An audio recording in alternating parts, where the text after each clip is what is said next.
Hi, welcome to the Air Manager API tutorial video series. In this video we're going to be talking about text. So here we are on the API page again. We'll come down to text and you can see that the text functions are very similar to a previous video that we did on the image functions just above there. Split into the two tables there, not exactly the same, but you can see there's the basic manipulation functions there for the image and the text, and then you have the running image and text sections. So if you've watched that video, you'll see that a lot of what we do with the text, albeit a little bit different, a lot of the functions perform in a similar way to the image functions. So we'll keep that as a reference, but for the moment let's delve straight into the code window. So as normal, I've got some examples set up here and we're going to work our way through the functions. So we'll start with the obviously the very first one of text add. With the text add here, you can see you give it an ID as per normal. That's something you should be getting used to now, using that ID in the front so that we can refer to that ID later when we want to manipulate different elements. And then we're going to give it the text that we would like to add in the very first instance. We're going to give it a style, and then we're going to give it the usual X and Y coordinates on our instrument, and then the size of the box for the text to actually be input into. So we're going to start by just writing the words hi in this example, and then the style, you can see there's 4 elements here: the font, the size, the color, and the horizontal alignment. So if we just go back to the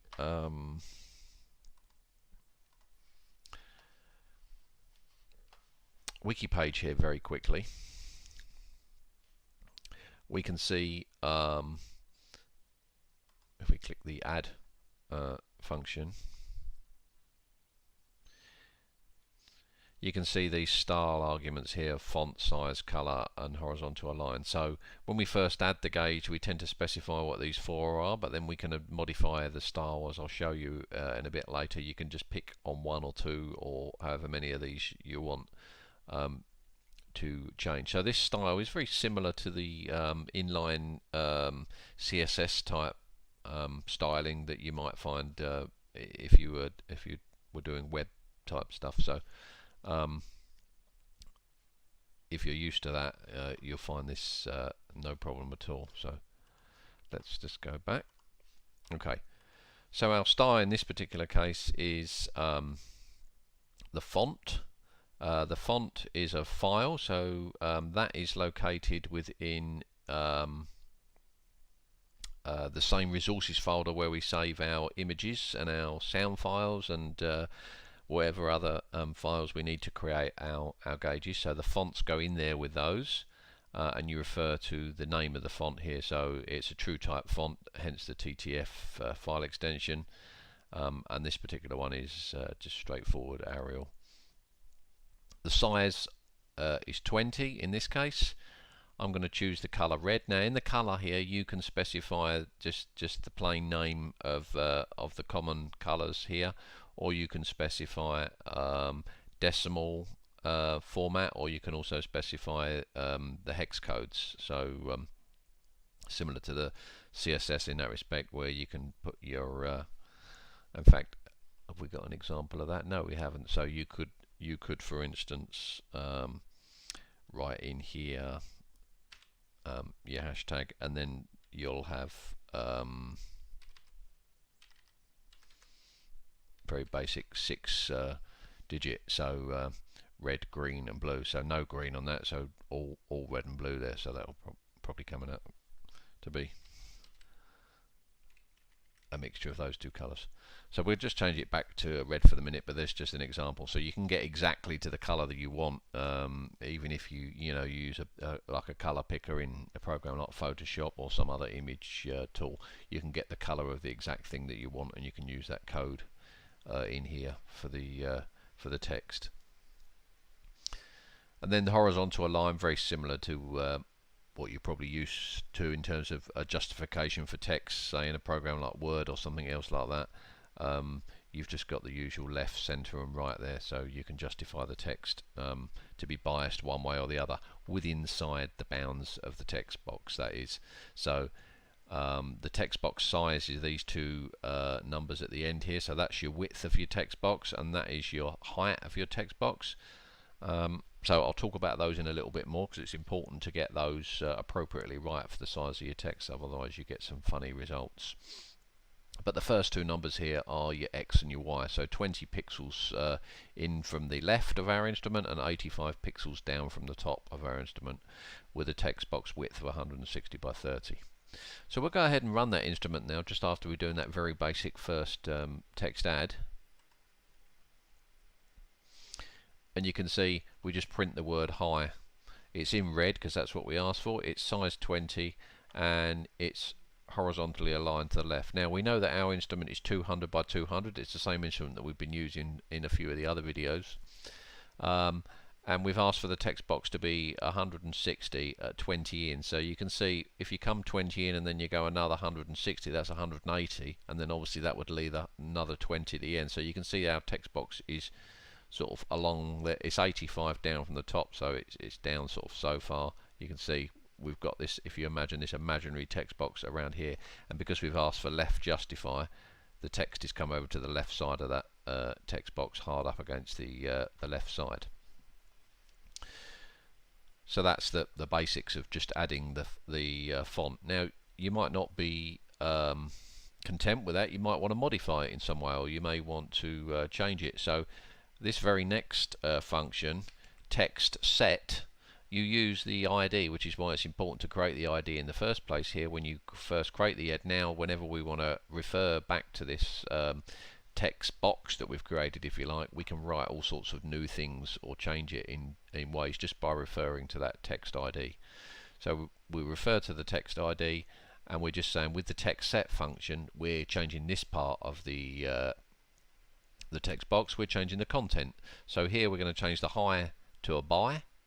So we'll rerun the instrument and we should just see that hi that we had here changed over to by. So as you can see, you can change it over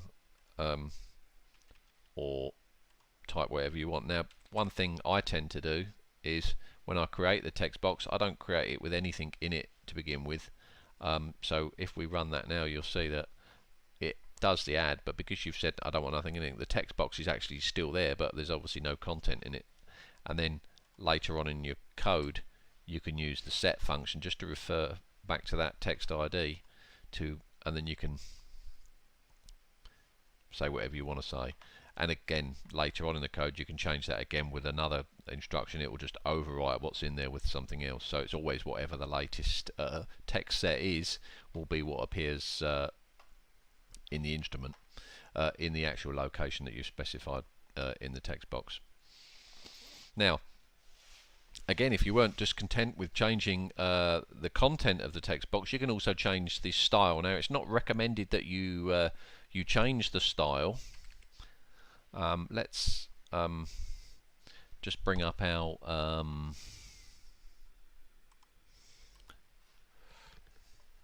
web page again, and you can see on our text style page there's a note here saying be aware that changing the text style requires a lot of resources, CPU power. It is more efficient to create two or more text items and make these visible invisible. So what I'm going to show you is how to actually do it, but it's not recommended that you do it this way. So if you want to change the style of your text, say the color or the size, or you want to shift how it's aligned, it's easier to create two of these ads, give them different IDs and just show and hide them. So you show one when it's meant to be there, and then when you want to show the other one, you show it and then you hide the other one at the same time. So it's as if you've changed it, it being in the same text element, but in fact it's actually two different text elements. It's actually more efficient to do it that way. But this is how you do it anyway. So with a text style, you can refer to any one of the original four elements that we'd set up here, the font, the size, the color, or the horizontal align. So in this case I'm going to leave the font off because I don't want to change the font, but I'm going to say I want the size to be 24. I'd like it to be black and I want it in the center now. So we should see this text get a little bit bigger because we've increased the size. It should change to black and it should be center aligned in our text box there. So let's go ahead and give that a try. So now you can see the bar is a little bigger, it's black, and it's now in the middle with the center alignment. Okay, so now what we're going to do is we're going to have a look at rotate. So now rotate's fairly self-explanatory, similar to rotating an image. This standard rotate, again we're referring to the text ID, and then the number here is just the angle that we want to rotate. So we're going to rotate our text by 90 degrees. And I said this standard one rotates similar to an image in so much as its rotation point is in the middle of the text box. So if you were to draw lines from corner to corner of the text box, where those lines meet in the middle is the center of the text box, and it would rotate around that point. So here we just expect that this by the middle of the text box, because it's now center aligned here, is around about here somewhere. So when this rotates, this by should just rotate around this point roughly where I've got the center of my mouse pointer there, and there you go. So the by is now on its side 90 degrees, and so you can choose any number there for the angle and it will rotate by that amount. So let's comment that out for the minute. I'm going to show you a different rotate now. So this is a rotate for if you want to shift that rotation point. So it's the same rotate function, but there are some optional arguments here. These are an X, Y and a Z value. You see there's nothing in the Z there because you know, we're not dealing with 3D here, so we're not really interested in the Z in any way, but we can change the X and the Y of the rotation point. So again, we're going to say text ID 90, so we still want to rotate it 90. In fact, what we'll do is we'll just, for the purposes of getting back to the original location, we'll just get our by back there, and then we'll rotate 90, and then what we're saying is we want to shift the actual rotation point, and these refer to a point on the canvas of 20 pixels in from the left and 100 pixels down. So we know it's 200 higher, this instrument, so 100 pixels is exactly the midpoint vertically, and 20 pixels in from the left, so it's going to be about here somewhere. So essentially it's in the middle left end of our text box. I've chosen that on purpose. So our text box, if you remember, this imaginary box is a big long box here, 160 pixels long. So we've chose a point 20 pixels in, which is right on the end of that text box, and it's right in the middle of the instrument. So it's going to rotate around that point. So if you imagine that text box there, if we was to put a pin into that location and then rotate it 90 degrees, that by would rotate, or that 160 pixels would rotate from there all the way down to about here. So the by is about halfway along there, so it should end up around about here somewhere. So let's give that a go. And there you go. So you can see that you can just choose wherever you want to rotate from, so that you can end up with an effect of you may have this text or something along a line, so you may be rotating, say, a course line with a value along it, and you might want to and you're putting that value on with some text, and you may want to rotate them both together, the line and the text. So you could shift the rotate point to, say, up here, and rotate around that, or wherever else you want on the instrument. So that's where you would use the shift of the rotate point. So I think that's all of the basic text functions. What we're going to look at now is we're going to look at the running text functions. So let's delete all this for a minute, and a little bit further down here I've got some running text examples. And the running text, if you remember from the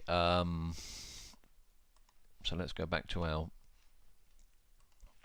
page again. If you remember the running text, very similar to the image running functions. There's a vertical one, a horizontal one, a circular one, and then you have this move caret, which gives you the motion related to those running texts that you've just previously created. So let's go ahead and have a look at the examples. So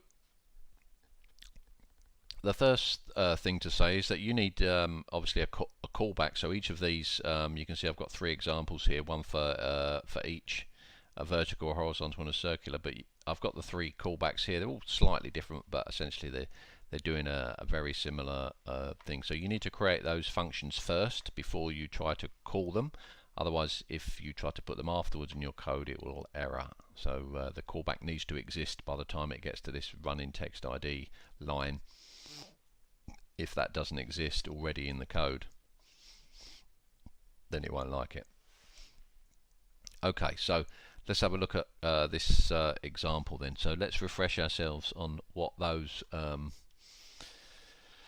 different arguments are. You see these running text ones, similar to with the image ones, there are quite a lot of arguments here in these functions. So you can see here the first couple are the usual x and y for the location of where we want to start the running text.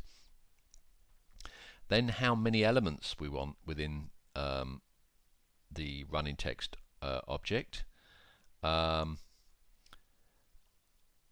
How wide each item is and how high each item is. So talking about each individual element of those. So if I, for instance, I was to say I want 3 items, how high, how wide and how high each of those 3 items are going to be. They'll all be the same, of course. You use the parameters here.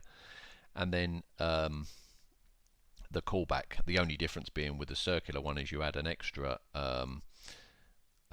argument in here, which is radius for the circle. So let's look at the first one here. So we've got a position of 5 pixels in from the left and 35 pixels down from the top. We want 5 elements, and we're going to make each of those elements 50 wide by 30 high. So this is one thing. If you think about these 2 elements here, these are like the our individual text box in terms of our text add function. So it's important to get these the right size. And there's a little gotcha which I probably should have mentioned when we were talking about the text add, which I can probably show you with the running text here if we're careful with these numbers. So we'll try that in a minute. Okay, so if we go ahead and run this instrument now, hopefully we don't get anything, and we don't. So now what we've got happening here is we're calling our vertical callback. I've got these commented out here, so that I'm not expecting to get anything from these ones. But the vertical one, you can see we are returning a value. We're just returning val, but it's important to note that this is a text box. So what needs to go into a text box is actually text or string. So this is what gets returned from this function is a value. I've called it val here for want of a better term. So it does a little bit of maths here, or you can just give it a number or whatever's returned from this val, and you don't have to do any maths on it. It can just be in its raw state. But if you just try and return just it on its own, you'll get a blank return here, because it's not actually a string. So what we need to do, and just to show that before we uncomment this thing, we can just say we're going to return val. So it's going to ignore this actual value. It's just going to return the string here, val. So if we run that now, you should see you'll just get 5 of the word val. See, 1, 2, 3, 4, 5. We're using the vertical, so 5 of them vertical, all with the word val. Not much use, but just shows that obviously you need to use that as a string. So what we'll do is we'll delete that one now, and we'll change that to say return to string. So we're going to convert now any value that we get here from val into a string before we output it. And then what we'll do for the moment is we're just going to comment out that math function and see what the raw return value is. We're just going to chuck it straight into there, turn it into a string, and then output it to our instrument here. So now what you can see here is we've asked for 5 values, and so they're centered around 0. So if you get an odd number of values, I've chosen 5 on purpose here just to show it, you get values perfectly centered around 0, because 0 is obviously in the middle, and so I've got plus 2 here and going minus 2 in that direction. If I was to change that say to 6, you'll see that one side will be slightly more biased. It's shifted down a little bit because I've got 6 elements there, but you always get more negatives when you've got an even number of elements in your running text array. So it always starts, or it will always, the minus will always be 1 lower. So you can see there's 2 positive but 3 going negative. It's a little quirk that if you wasn't aware of, you'd soon realise. But they're probably, well, they may be useful for some things. Maybe a VSI where you want to go positive and negative. But say for an airspeed indicator, that might not be very useful. So we might want to turn them into actual numbers so it counts going up properly. So that's what this little bit of maths does here. Essentially, it just gets rid of this either side of 0 thing and starts counting from a logical value. And it's easy to do that with a bit of maths. It's just counting the total number of elements and then just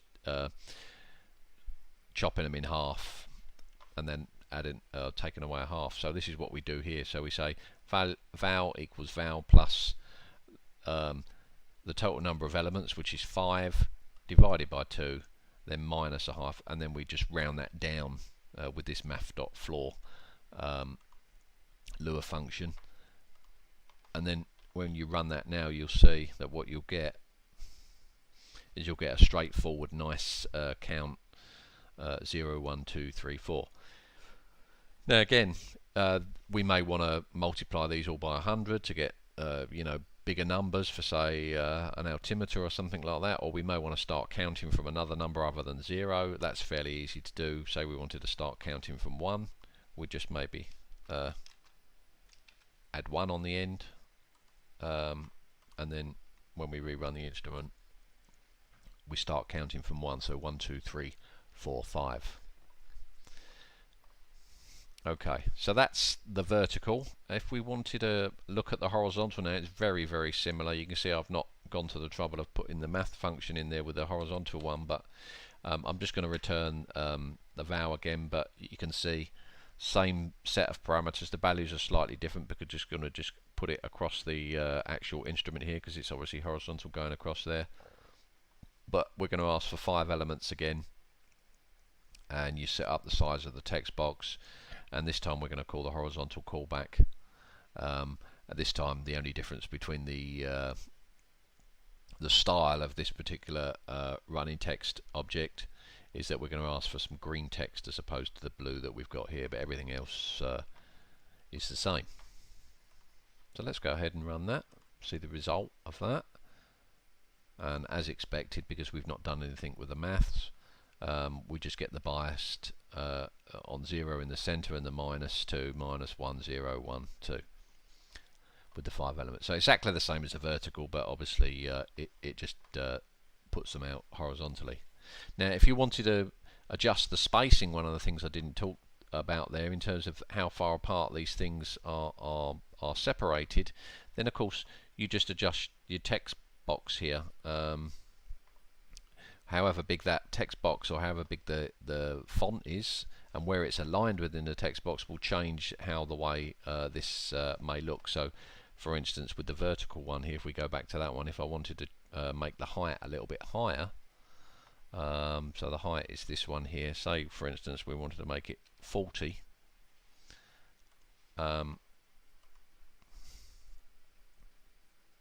You can see now they're spaced apart further away, and in fact spaced so far away now that the 5's actually dropped off the bottom of our instrument. So you just change the size of the, and obviously with the horizontal you change the width to spread them apart, so you can get them much tighter apart or further apart just by changing the size of that actual text box. You get it to marry up perfectly with maybe a running image with the little tick marks for a tape type display. And then the circular one, not exactly the same as the horizontal and the vertical, but very similar. It's just drawing a circle. We've got the extra argument in here of the radius, which we've chosen as 60, and again we're going to change the style only in so much as that we'll change the color of the font to black, just so it shows out nicely. And then we've got a little bit of math going on here, so again exactly the same as in the first example, but this time we've got 12 elements. You can see here we've chosen 12 as the number here, so we're going to use the same as the vertical callback function. We're going to say the number of elements divided by 2 minus 0.5, and then we're going to round it down with math.floor, and then we're just going to add 1 on to it to start counting from 1. So obviously that's going to count from 1 to 12, and you can see when it's circular, of course 1 to 12 means a clock. So essentially you've got a clock face there, but you could quite easily, with manipulating of the maths there, end up with points on a compass, for instance, or something else that you wanted in a circular display. So that's the basics of adding the running text. Obviously that's only a fixed, you may want it as just a fixed set of numbers, or doesn't have to be numbers, it could be text elements maybe, if you want a lot of the same thing. You can use it like that, but I would think most of the time you'd probably want these to move, and so that's where the similar to the when we looked at the images, where the this next function comes in with the running text move caret function. So again, you give it the running text ID. We're going to pick on the one that we chose for the vertical value in this example, running text ID. You see these other ones are 2 and 3. And then I've got a little timer here just to keep incrementing this variable that I've created called MOV, or short for move. But you could use, you don't have to obviously do it with a timer here, you'd use values of say airspeed or altitude to drive the change in this move caret to get these elements to move up or to move down. But this is an easy way of just adding to a number to show how the move function works. So again, if you're not sure how this timer bit, go back and look at the I think it's the video one we used a timer in, just to basically keep counting every 50 milliseconds around this loop and adding this value on to just keep moving the caret. So we just use that value, that move value, in this running text move caret function. We give it the ID, and then we just say can you move the caret by this value move, which obviously is increasing all the time as we keep running through this this counter. So let's go ahead and see the effect of what happens with that when we run that. You can see now we're actually counting up now with our value. You can see the text elements keep going on and on and on as this move caret is introduced, because now it's not just our basic 5 numbers. We're now moving the caret continually. So essentially it's drawing the 5 numbers, but the reference point or the starting point is changing with this move caret. Now what you can see here is this is just in its rawest form. You can see what's actually happening here is that we're adding a new one onto the bottom. You can just see it's chucking a new one on at the bottom every time, and as that happens, the one at the top is being chopped off, so it looks a bit, you can just see the 52, 53 is disappearing there, and a new 59, 60 is appearing at the bottom. So that's not something what you'd normally see in terms of the numbers being chopped off and reappeared. So the way we get round that, again similar to the image, is we put a viewport rect around it. So if you can imagine, you can even in this video just put two fingers above and below the numbers to block out that chopping off and that appearing one, and you can see that the effect of a viewport rect around that. So you're just looking at the center of the numbers, will just provide a smooth scrolling of the numbers without seeing that adding and the removing of the numbers on the end. So let's uncomment the viewport rect that we've got to set up to actually do that. So this particular viewport rect, you can see the dimensions here, 5 pixels in from the left, so we're quite close to the left here, so it's about here, and then 50 down, and then it's 50 wide by 100 down, so it's going to be around about there somewhere. So it'll mean that we won't see that nasty chopping off and appearing there. We'll just see this center section that's scrolling, so it should end up looking like a nice,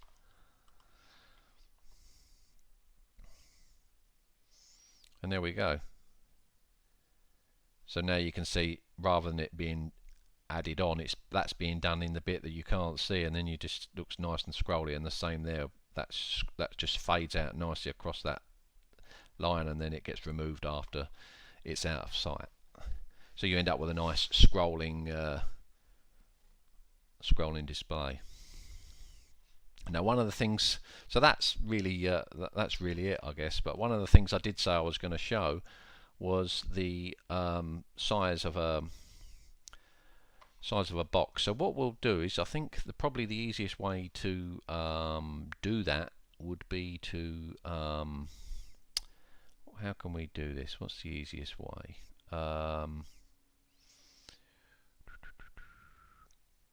Yeah, okay, so what we'll do, we should have done this when we looked at the text. So what we're going to do is we're going to just remove all of this for a minute.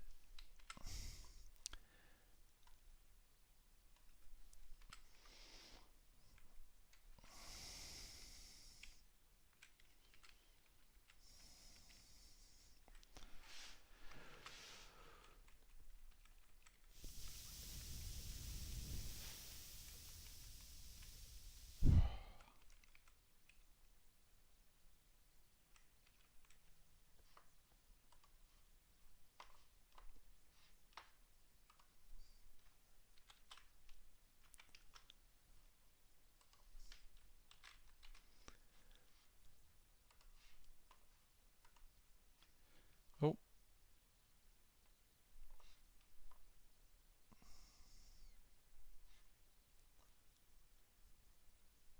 let's remind ourselves, this is why it's always useful to have the got them the wrong way around. The style is second, then the X, Y, the width and the height. Right, so what we need to do is just simply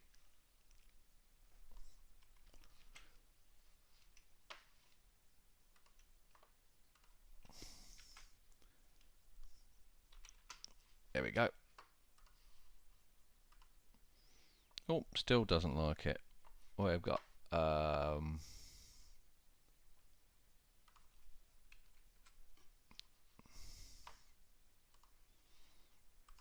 bit of a typo on my part there.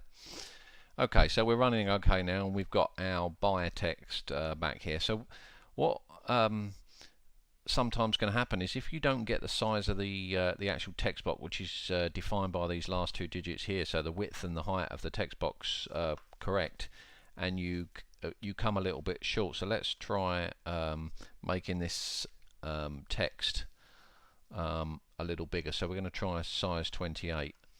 We've only got a text box of 30 now, so let's rerun that. So what you see has happened here, it's got the text has got bigger. Now you'd think that, well, size 28 text is within the size 30 text box, and you'd be right. But some letters, particularly the lowercase ones, have the little tails coming down. So letters like G and Y and Q, I know has been an offending letter before. They need some more space below the sort of line of where the text is normally drawn. So the text box actually has to be bigger than you think it needs to be.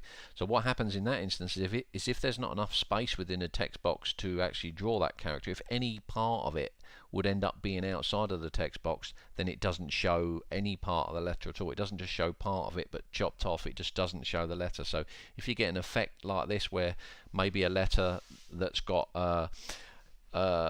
a trailing element to it, like a Y or a Q, and it doesn't appear within your text, then you can bet your bottom dollar the reason is that you haven't made your text box big enough. So you can either obviously reduce the size of the font, as you saw when we increased it there, it got bigger, or the solution, if you want that size of font 28, then what you need to do is you just need to increase the text box size such that it will show. Let's see if 34 is going to be enough for us. There you go, and then so you get your letter back. But obviously there's a point where it won't quite show, and the text box is not actually big enough to allow that text on. So there's a little gotcha there for the text that I know has caught a few people out. It's caught me out as well. That you might be scratching your head thinking, why isn't that appearing? And it's because of the text. The text box isn't large enough.